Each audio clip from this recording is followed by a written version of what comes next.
విద్యా, వైద్యం, వ్యవసాయ శాఖతో పాటుగా అన్ని శాఖల అభివృద్ధి తమ ప్రభుత్వ లక్ష్యమని నిజామాబాద్ జిల్లా ఇన్ఛార్జి మంత్రి జూపల్లి కృష్ణారావు అన్నారు.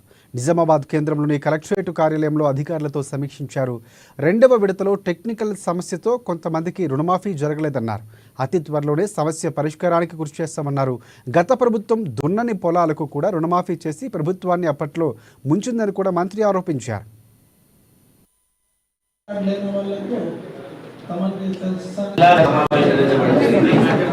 ఇందులో ప్రధానంగా వ్యవసాయం గురించి, విద్య గురించి, వైద్యం గురించి చర్చించడం జరిగింది. ఈ జిల్లాలో ముఖ్యంగా రుణమాఫీ సంబంధించి ల్యాబ్ కౌన్సిల్ స్టేట్మెంట్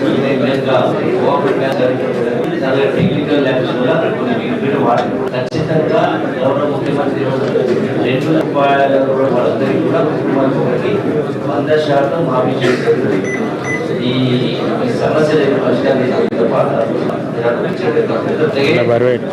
కూడా ప్రభుత్వ పాఠశాలని, కళాశాలని బలోపేతం చేసి స్టూడెంట్ స్ట్రెంత్ పెంచేటట్టు చేయడం, అలాగే నాణ్యమైన విద్య పద్ధతిలో, నాణ్యమైన బోధన పద్ధతిలో అధికారులు కూడా సమీక్షలో స్పష్టంగా చెప్పడం జరిగింది. ఆదేశాలు అలాగే వైద్యానికి సంబంధించి కూడా ఉన్నటువంటి హాస్పిటల్స్, ప్రైమరీ హెల్త్ సెంటర్స్ వాటన్నిటి కూడా